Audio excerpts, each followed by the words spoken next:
jo sóc la Marta i benvinguts de nou al meu canal de Booktube. Ara que per fi hem entrat a la tardor, que és la millor època de l'any, hi ha moltíssimes ganes de posar-se de suadores, de tapar-se amb una manteta, de beure's un te ben calent i posar la tele i veure potser doncs, una pel·li de terror. Sembla que quan es comença a acostar Halloween o Tots Sants, la gent té una miqueta més de ganes de disfrutar d'aquelles pel·lícules o llibres que tenen elements una miqueta més foscos, fins i tot la gent que no està acostumada a llegir o a consumir terror. I és per això que, seguint el consell de l'Anna de Traduint des de Calella, que em va donar aquesta idea ja fa més d'un any, avui us porto un vídeo de recomanacions de Halloween per porucs. És a dir, peces d'entreteniment que podeu consumir les persones que potser no esteu acostumades al terror o que no teniu ganes de fer-vos caca a sobre mentre esteu veient la tele. Però primer parlem ràpidament de per què a mi m'agrada tant el terror i en llegeixo en aquesta època de l'any o a qualsevol. El terror a mi m'agrada perquè em fa por. Sé que hi ha moltíssima gent que ja està acostumada i que sembla que quan més bèstia sigui una cosa, doncs més els agradi. A mi personalment, les pel·lícules de por em continuen fent por. Els llibres de por n'hi ha que em continuen fent por també. Si algú m'està veient i diu, pues a mi no em fan por aquestes coses, doncs és perfectament respectable. Però a mi m'agrada això, que m'arrenqui una reacció i que em posi cara a cara amb el pitjor de la humanitat. M'agrada que em posi cara a cara amb coses de mi que no coneixia, amb les meves pors, que em porti una mica al límit i que et doni aquest toc d'adrenalina que per anar bé a la vida no et trobaràs. Però per trobar això, doncs a vegades tampoc no cal anar al terror més extrem. Les recomanacions que us porto avui no totes són de terror, de fet, però sí que tenen elements, doncs, potser bruixes, vampirs, cosetes que faran que us poseu en situació i que us poseu en consonància amb aquesta època de l'any. I avui, per variar, a més, no us porto només recomanacions de llibres, també tindrem sèries, pel·lícules i fins i tot algun videojoc. Però comencem pel que us interessa més, que jo em sembla que són els llibres. La primera recomanació, i que no podia faltar aquí, és Sempre hem viscut al castell, de la Shirley Jackson. Per mi la Shirley Jackson és una mestra del terror que sap treballar amb la narració perquè tu vagis inquietant-te, perquè notis aquell ambient malsà, sense haver de tirar escenes efectistes o fins i tot sense mostrar allò que fa tantíssima por. Sempre hem viscut al castell segueix a la Mercat i la seva germana, que viuen en una casa una miqueta aïllada de la resta del poble amb el seu oncle. Fa uns anys la resta de família va morir i al poble hi ha molts rumors, se les miren malament, no acaben de caure bé tothom i viuen encara més aïllades, no només situacionalment, sinó perquè les han aïllat. Però per mi el que fa veritablement excepcional aquest llibre és el personatge de la Merricat, que crec que no és cap secret i crec que és el personatge preferit de tothom en aquesta novel·la, que és una nena que té moltes peculiaritats. A mi em va agradar moltíssim que recordo que tenia com petits rituals amb els quals ella sentia que protegia la seva família, com, jo què sé, enterrar una pedreta o col·leccionar botons. Em va agradar molt aquest toc com obsessiu-compulsiu que té ella, però sobretot aquest toc que li dona com de bruixeta, que pensa que ella pot fer alguna cosa, no?, per protegir a la seva família. El següent llibre que us vull recomanar és El demonio de Próspero, de K.J. Parker, en el que seguim un exorcista que és gairebé pitjor que els dimonis. És una novel·la molt curta i divertidíssima en la que seguim un exorcista que té uns mètodes tan poc ortodoxos i que és tan amoral que fins i tot fa més por que els propis dimonis. La novel·la és graciosa per com inverteix aquests tòpics, però no es queda aquí, sinó que ens convida a reflexionar sobre això, sobre el bé i el mal, què és moral i què no és moral, si estan justificats tots els mètodes que fa servir aquest exorcista. I és una novel·la molt exagerada i no us dic que no us trobeu una escena que sigui una mica més escatològica, però si més no, por no us farà. És com quan mires una pel·li de Tarantino i al final hi ha tantíssima sang i és tan exagerat i tan passat de voltes que deixa de fer cosa. Doncs una cosa similar. I ara us parlaré d'un llibre també molt breu que jo crec que ha servit a diversa gent per llegir terror, fins i tot sense esperar-se que anava a llegir terror, i és Carcoma, de la Laila Martínez, en la que seguim a una noia que viu amb la seva àvia en una casa que sembla que està encantada i que similarment a Sempre hem viscut al castell estan com aïllades de la resta del poble perquè se les miren com des de la distància. Carcoma és interessant per com fa servir els fantasmes per explicar com una història de lluita generacional entre el que sempre ha sigut la classe més benestant de les zones rurals i els que els han servit. Una lluita que persisteix en el temps i que deixa uns fantasmes atormentats que estan en aquesta casa que és fosca, que està plena de sorolls, d'ombres. Però en si no és un llibre de susto, no és un llibre de i vaig obrir una porta i hi havia un senyor allà sense cap, no és això. És un llibre super mega recomanable que ho va petar molt en el seu moment i crec que continua petant-ho, ara potser no se'n parla tant perquè ja ha passat un temps, però que sempre està bé continuar recomanant. I fa poc us vaig parlar de La quinta bruja, de l'Angela Slater, que és una fantasia urbana també molt curta, ara m'acabo d'adonar que això és bastant recurrent en els llibres que us estic recomanant, en el que seguim una noia que es fa passar per noi per poder col·laborar amb Scotland Yard. Estem a l'època victoriana i just quan ella està treballant per Scotland Yard, Jack, l'esbudellador, comença a matar les seves primeres víctimes. Víctimes que són reals, és a dir, juga amb el que seria una ficció més històrica, juga amb fets reals, i ho barreja amb aquesta fantasia urbana que fa ella i li posa un to més esotèric o màgic. Li dona unes motivacions a Jack l'esbudellador que fa que potser la història tingui més sentit que la història real, fins i tot, no? Perquè mai vam arribar a saber qui era Jack l'esbudellador i en aquest llibre sí que ho sabrem i tens motius per fer el que fa. Això sí, compte perquè en aquest llibre sí que hi ha alguna descripció una mica gore perquè descriu les víctimes de Jack l'esbudellador i, bueno, si sabeu una mica de què va la cosa ja sabeu que les víctimes de Jack l'esbudellador no van tenir una mort gaire plàcida.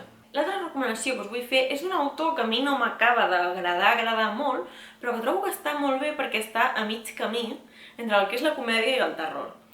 I és My Best Friend's Exorcism del Grady Hendrix. Dels 3 llibres que m'he llegit d'aquest autor, aquest és el que m'ha agradat més. Per mi és un autor que planta unes premisses molt interessants que després no acaba de desenvolupar amb prou força. Però com us dic, em sembla que juga amb els dos gèneres d'una manera que fa que sigui bastant més digerible el terror. En aquest llibre en concret seguim un grup d'amigues que als anys 80 munten una festa i al mig de la nit decideixen banyar-se i una d'elles, quan surt del llac, surt diferent. I evidentment pel nom sabem que què pot haver passat, que aquesta nana està posseïda. La que és la seva millor amiga intentarà trobar una solució a aquesta possessió demoníaca de la seva millor amiga. Però aquí la possessió servirà per parlar de tots aquells canvis que experimenten els adolescents. El llibre em va semblar bastant tendre i fa servir alguns tòpics del terror i en aquest cas d'aquest subgènere de les possessions demoníaques. És capaç, a més, de combinar-ho amb una mica d'humor per rebaixar la tensió en aquestes escenes que potser podrien ser més desesperants. I l'última recomanació de llibres que us vull fer és Els secrets de Hip House de la trilogia Iremonger de l'Edward Carey. És la primera part, ara a l'octubre surt la segona.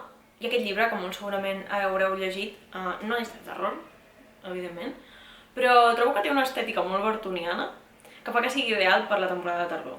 En aquest llibre seguim dos personatges bastant oposats. Un és el Claude Iremonger, que pertany a una família molt gran, que està plena de tiets i cosins, en la que tothom té un objecte de naixement, i el Claude és capaç d'escoltar aquests objectes de naixement. Aquests Iremonger viuen en una casa, apartats dels cúmuls de brutícia, i tenen un munt de gent al seu servei que es dediquen a servir-los i si es porten malament se'n van als cúmuls aquests de brutícia. És una espècie de crítica una mica així ecologista. I l'altre personatge és la Lucy Pennant, que és una minyona a la que envien aquí a la casa i bueno, el que té més gràcia aquí és anar explorant aquesta casa i com tenim els dos personatges, una espècie de arriba i abajo, i podem veure com viuen els uns i com viuen els altres. Jo no sé com seguirà la segona part, però tinc moltes ganes de llegir-la, la veritat sigui dita. I és això el que us dic, el que el fa perfecte per la tardor és aquesta estètica. És aquesta casa torta, feta a partir de trossets d'altres cases, amb objectes molt estranys, tots barrejats, i molt fosca, sigui per la pol·lució, sigui per el que sigui. Passem ara a les sèries de televisió. I és que en un vídeo de recomanacions de coses de tardor no hi pot faltar una de les meves sèries preferides de tota la vida, que és Over the Garden Wall. És una minissèrie de dibuixos que per tant té principi i final ben definits, en els que seguim els dos germanastres que es perden al bosc. Aquests dos germanastres aniran vivint aventures en aquest bosc que és bastant tenebrós i aniran coneixent personatges que tenen una mica d'inquietant, però sense deixar anar aquesta estètica cookie que té tot plegat. És una sèrie que a mi em sembla adorable i seguim aquests dos germans que estan intentant connectar l'un amb l'altre i viure aquestes aventures els ajudarà a fer precisament això, passar-les una mica magres. La pots veure tantíssimes vegades i trobaràs coses noves i també és una sèrie divertida, la veritat.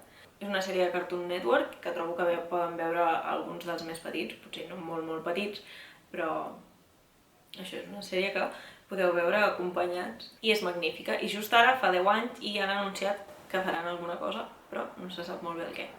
L'altra sèrie que a mi em sembla perfecta per la tardor és Solo asesinatos en edificio o Only Murders in the Building, que surt la Selena Gomez, el Steve Martin i el Martin Short, i és una sèrie en la que seguim els assassinats que passen a l'Arcònia, que és un d'aquests edificis tan luxosos de Nova York, en el que el personatge de la Selena Gomez i el d'ells dos hauran de col·laborar per investigar els assassinats que es donen en aquest edifici, que dius, quants assassinats pot haver en un sol edifici? Potser que la gent es comenci a mudar. Doncs de moment us dic que portem 4 temporades. És una sèrie que juga molt bé amb el misteri i la comèdia, vull dir, encapçalant el repartiment aquestes dues proeses del cinema de comèdia, però també cada temporada sap mantenir-te enganxat allà i que vulguis saber com es resol aquest misteri, qui ho ha fet i per què ho ha fet.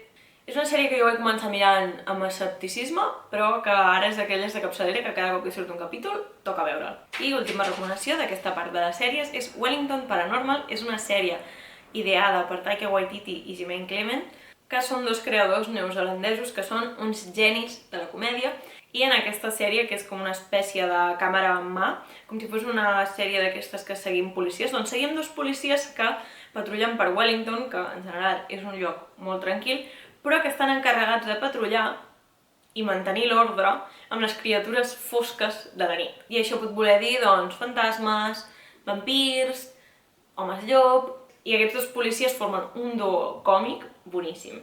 És una sèrie que us agradarà si us agrada l'humor de Taika Waititi i de Jemaine Clements, que jo per mi, Taika Waititi no és res sense Jemaine, però aquesta sèrie és una meravella de la comèdia i que encara us donarà aquell àlbum, no?, de veureu criatures sobrenaturals, si és el que us ve de gust. Ara veieu-la amb subtítols, per favor, si la veieu en versió original, perquè és impossible entendre l'accent neozelandès. Seguint amb aquests dos creadors que tant m'agraden i encetant les recomanacions de pel·lícules, us vull parlar de What We Do in the Shadows o Lo que hacemos en las sombras, que és una pel·lícula que jo vaig veure per primera vegada a Sitges l'any que es va estrenar i que, bueno, em vaig parar de riure. Si no recordo malament, va guanyar el Premi del Públic, en el que seguim a 4 vampirs que comparteixen pis. En aquest cas, el pis és una casa així, tipus mansió, i als quals els fan unes entrevistes per un documental. És a dir, el format és fals documental, que, confesso, és un format que a mi m'encanta, i evidentment és una pel·lícula de comèdia. Fa molta gràcia perquè els 4 són molt diferents però són iguals d'estúpids i subverteix molt bé, no, aquests tòpics del vampir. Vull dir, els agafa i els fa servir, jo que sé, que no poden entrar a un lloc sense que els convidis o que no es veuen als miralls. Doncs agafa això per fer-te riure i a mi me'n fa, i molt. És una pel·lícula que s'ha convertit en un clàssic per mi, de la tardor, i que he vist ja moltes vegades, de fet. I si veieu la pel·lícula i us quedeu amb ganes de més, podeu veure Wellington Paranormal, perquè de fet els personatges de Wellington Paranormal apareixen a What We Do in the Shadows, és, diguem, un spin-off, la sèrie és un spin-off de la pel·li, i si encara teniu més ganes de seguir veient una cosa d'aquest estil, teniu la sèrie de What We Do in the Shadows, en el que també seguirem a uns altres vampirs que comparteixen pis, en aquest cas a Nova Jersey, diríem. Una sèrie que també ha sabut aguantar molt bé la comèdia que hi havia en la pel·li. La següent pel·lícula que us vull recomanar és La nit dels morts vivents, del George A. Romero. És un clàssic del cine de zombis, una criatura que no podia faltar en un vídeo de recomanacions de Halloween. És una pel·lícula magnífica que té moltíssims anys i està superavançada al seu temps. Va sentar les bases en el que és el cinema de zombis, té un protagonista afroamericà i té una lectura que és molt, molt avançada als seus temps, perquè hem de tenir en compte que aquesta pel·lícula és del 60 i pico. Tot i que la pel·lícula ha aguantat molt bé el pas del temps i els efectes especials són brutals, trobo que al ser una pel·lícula més aviat vella us pot ajudar a posar certa distància i a passar-ho una miqueta menys malament. Una altra pel·lícula que us vull recomanar és The Love Witch, de Anna Villiers, que tot i ser una pel·lícula nova té una estètica retro preciosa, en la que estic una noia que està obsessionada amb aconseguir enamorar un home i es dedica a fer pocions i encanteris per això, per poder atrapar un home i fer-lo seu. És una pel·lícula que amb aquest toc així màgic discuteix aquestes fantasies femenines o aquestes obsessions.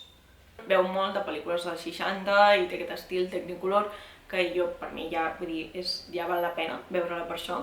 Però a més, novament trobem aquesta espècie de sinergia tan bona que tenen terror i comèdia. I satiritza una mica, doncs, amb aquesta obsessió que té la protagonista. Última recomanació de pel·lícules, no pot faltar una de les meves grans favorites de l'estudi Laika, que és Paranorman.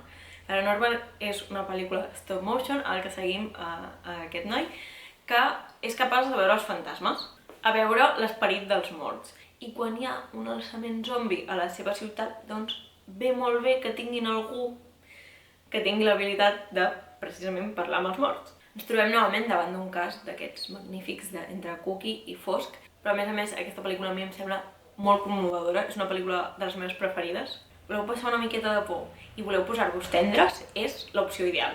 I per acabar, tinc un videojoc que m'agradaria que tots coneguéssiu, que és Night in the Woods, és també un dels meus videojocs preferits, que juga molt amb aquesta estètica tardorenca, en el que seguim a la May, que és una noia que després d'haver estat a la universitat ho deixa i torna al seu poble natal. Allà es retroba amb els seus amics, amb els seus pares, també amb la seva família i amb altra gent del poble. La May es troba que mentre ella estava fora, moltes coses han canviat, els seus amics han canviat, la ciutat ha canviat i ella també ha canviat. I s'ha d'enfrontar amb una espècie de foscor que ella du dins, que evidentment no serà una metàfora per aquesta desesperació o aquest desassossec que ella sent després d'haver deixat la universitat i sentir-se una mica perduda a la seva vida. El poble és un homenatge a la tardor, cauen les fulles, seguim aquests personatges antropomòrfics mentre viuen aventures i hi ha algun element de misteri i nosaltres controlarem a la May mentre investiguem una mica això i podem fer algunes decisions, podem passar temps amb un dels nostres amics, amb un altre. Hi ha moltes coses a fer en aquest joc i és molt maco també i trobo que fa una exploració humana, encara que ho faci a través d'un gat. Molt maca, que en el moment que jo vaig jugar-lo em va impactar profundament perquè tenia una edat molt similar a la que en teoria té la May i que pot parlar amb moltes persones jugant amb aquesta estètica així tardorenca. I fins aquí les meves recomanacions de Halloween o Tots Sants pels més porucs. Espero que us hagi agradat, que trobeu alguna coseta que us pugui interessar, que d'aquí uns dies vingueu i em digueu he jugat això o he vist això i m'ha agradat molt, res em faria més feliç. I sense res més a dir, ens veiem en el proper vídeo. Apa, siau!